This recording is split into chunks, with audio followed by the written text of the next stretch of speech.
3 wide going into turn 1 is always difficult. Believe it's the 4 car of Stefano Coletti trying to get on the inside, does that, and when you end up hitting contact with another car, which is James Jakes, he then goes ahead and starts doing almost like a pinball movement, and everybody starts to get collected.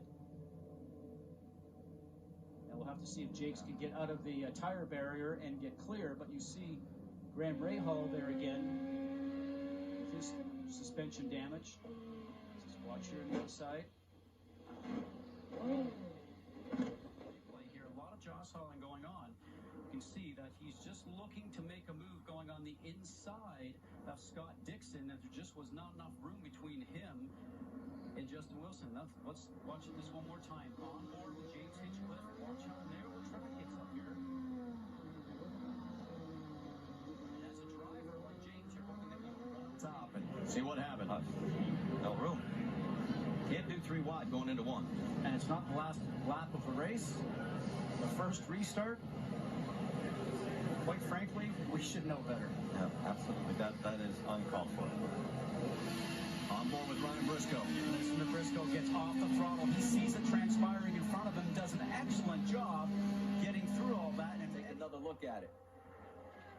See, he's up on the high side, allowing all the other cars to go through. He's just a little bit high off into that gray area, and it looks like the car just gets sucked up into the gray and stays there. Remember, you have to try and keep down on the black and keep where the rubber is. That's where you're going to get a lot of grip. He's just in that gray area and puts his Chastain Motorsport car into the safer barrier. Number 3, he quickly radioed saying he was okay, but there was a touch of tires, and Sam was hard into that outside wall.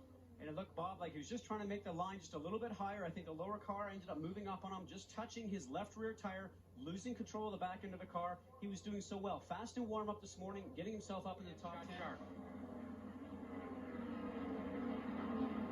10. Very slowly starting to spin around, and we see that his tire is flat before he hits the wall. The tire went down, the tire shredded, and that's what made Scott Sharp spin. We can also see it on the tire marks on the track. Here we look on the inside from the back of the car. And look at this here. Keep an eye on that. Right there. See how it's shredding? There we go.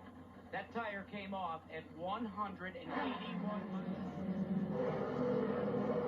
Well, you saw there as he just come off the banking going onto the flatter section, and the back end just coming straight round. There was absolutely nothing he could do about that.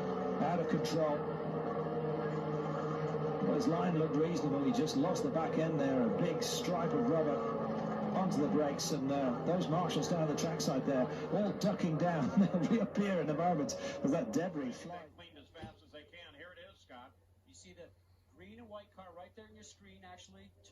Foyt the fourth coming up a little bit too aggressively coming off the turn. Now, this car almost started to go on an angle, Paul. I'm not so sure that maybe something didn't go wrong with the car because he went up there and just collected Mark Taylor. Yeah, we've got another angle here. It was a pretty sudden move.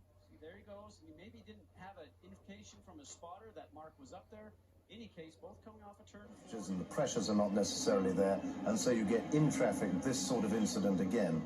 Now, it looks as though they were trying to avoid a slow-running Greg Ray there, and that's what pushed everyone up, further up the banking, and that's when they started tangling. But that was a big accident. Yeah, I think we agree, Chris. I suspect it wasn't. Now, a lot of movement here very early on. You can see the car starting to go sideways there. We'll have to see who that is. Starting to go around. That's Mike Conway, the 27. And as he comes back off the track towards the infield, unfortunately, Graham was just in the wrong place at the wrong time. Remember, the very first lap, tires are cold. Temperatures are a little cooler here today than they had been the past couple of days. Also, cars in front of the top right. Very similar to Ed Jones. In the middle of the turn, the back end starts to come around. I thought that she was dealing with a car that was very neutral. Too positive on the front. When we watched her earlier in the race, that means it's very difficult to turn into the turn because the back end wants to swap ends. Not sure if that's the case there, but looks